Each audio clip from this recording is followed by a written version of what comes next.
Lëngu i lakrës është një nga pijet më të shëndetshme që mund të konsumoni. Është i pasur me polifenol, kalcium, magnez, hekur, fosfor, sulfur, kalium, joci dhe vitaminat A, B1, B2, B6, C dhe K, por dhe acid folik. Lakra përmban shumë polifenol ose si një ndryshe si antioksidant që paksojnë shfaqjen e sëmundjeve kancerogjene dhe atyre kronike. Mineralet e rëndësishme që përmban ky lëng e bën atë të rëndësishëm në mbrojtjen e kockave, por dhe në uljen e tensionit të gjakut. Ja disa arsye se pse duhet të pini lëng lakre kundër ulçerës në stomak. Lëngu i lakrës trajton ulçerën në stomak sipas të dhënave mbi këtë perime. Sipas shkencëtarëve, ky lëng i pasur me vitamina dhe minerale forcon rezistencën e shtresës së stomakut ndaj acidëve, ndihmon funksionin e mëlçisë. Lëngu i lakrës përmban antioksidant që luajnë një rol në detoksifikimin e mëlçisë. Mëlçia luan një rol vendimtar në funksionet e ndryshme metabolike të trupit kundër helmimit nga alkooli. Lëngu i lakrës rekomandohet kur e keni tepruar me alkoolin apo jeni helmuar nga ushqimi. Alkooli shkatërron shumë prej baktereve të shëndetshme në stomak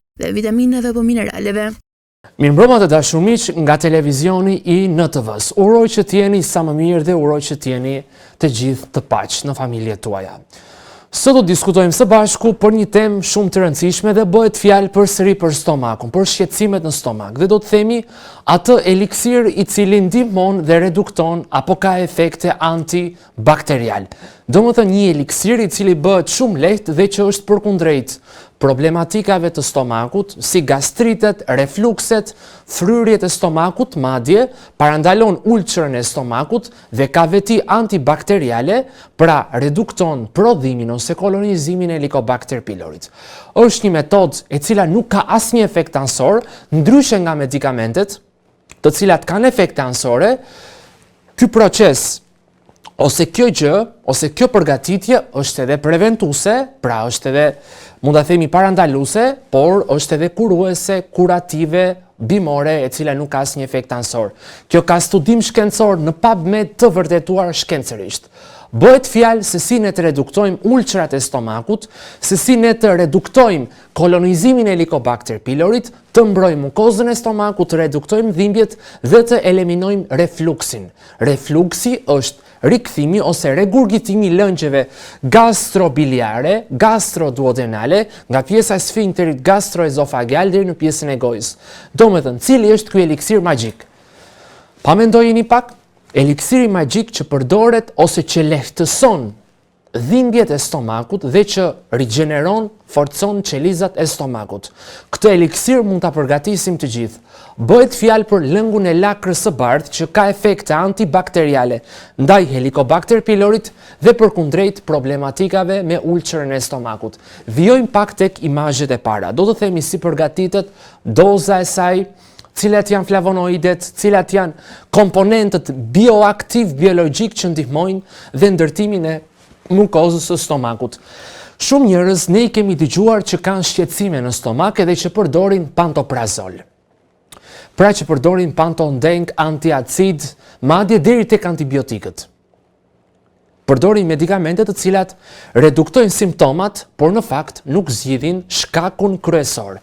Qëllimi i këtij emisionit është që ne të shkojmë tek rrënjët e problemit, duke marrë një ushqyerje të shëndetshme, një ushqim të shëndetshëm, një gjumë të shëndetshëm, aktivitet fizik të shëndetshëm dhe përdorimi metilflavonëve, me përdorimi trimetoksiflavonëve, përdorimi i komponentëve bioaktiv të bimët, të çajrat dhe tek lëndët ushqimore.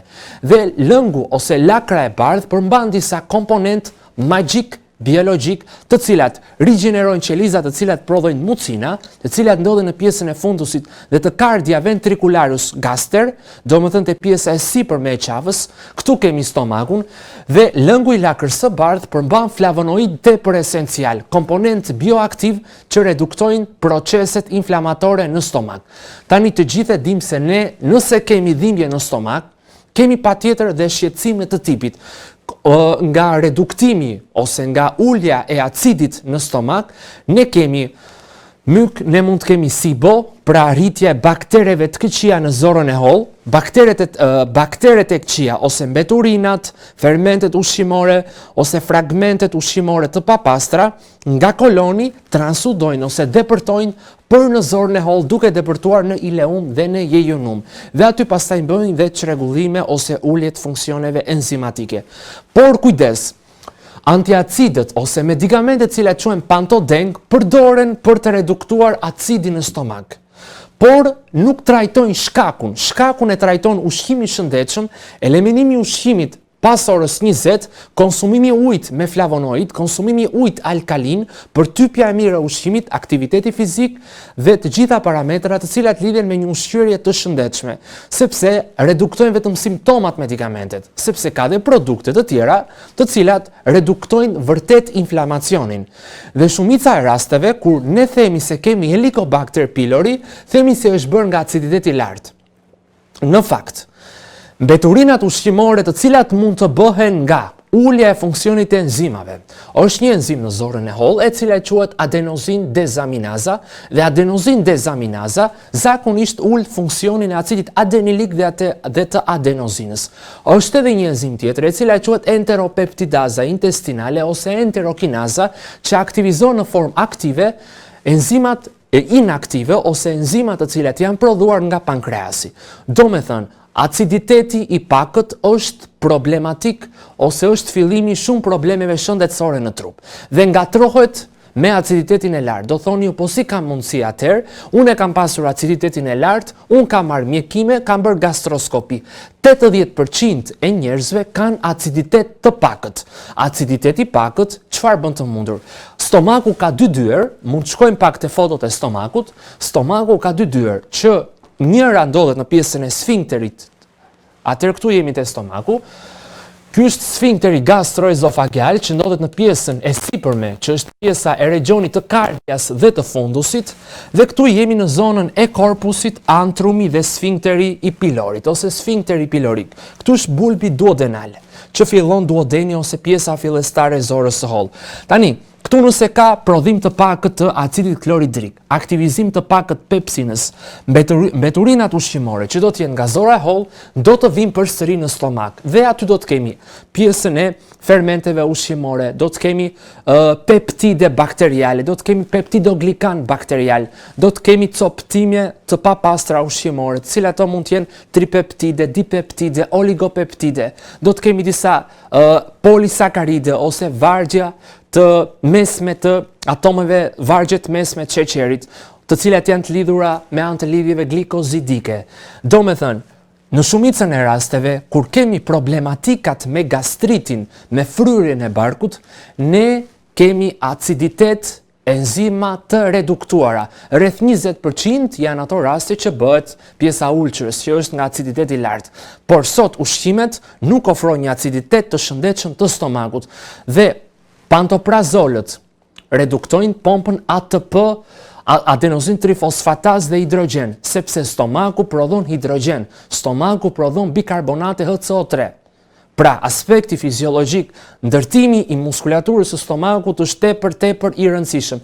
Dhe lëngu i lakrës së bardhë, jo vetëm që qetëson ato spazmat, por forcon edhe mukozën e stomakut nga efektet anësore të medikamenteve, nga efektet e pantodenkut, të medikamenteve antibiotik, por dhe të medikamenteve që merren për të ulur ose për të ulur dhimbjen e kokës apo për të ulur temperaturën.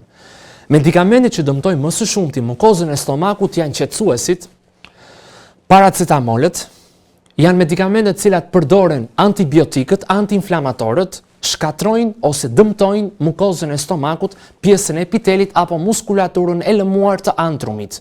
Prandaj, lëngu i lakrës me metilflavonët, me izoflavonët, me trimetoksiflavonët, lëngu i lakrës përmban një flavonoid i cili quhet quercetin 3-glukozid, luteolin 3-glukozid, luteolin 7-glukozid, diosminat, apigeninat, tricetinat, taksifolinat, luteolinat, acid vanilik, acid ferulik. Këto janë disa komponente që janë metilflavone, flavonoid. Dhe këto rigjenerojnë dhe bëjnë të mundur reduktimin e simptomave të cilat kanë ardhur ose janë si pasojë antibiotikëve. Tani si bëhet lëngu i lakrës së bardhë që është eliksiri magjik ose lëngu lehtësues i simptomave ose që redukton simptomat e dhimbjes së stomakut nga marrja e antibiotikëve, nga marrja e medikamenteve që ulin dhimbjen e kokës, nga marrja e qetësuesve ose dhe nga marrja e medikamenteve antiinflamatore. Tani si bëhet lëngu i lakrës?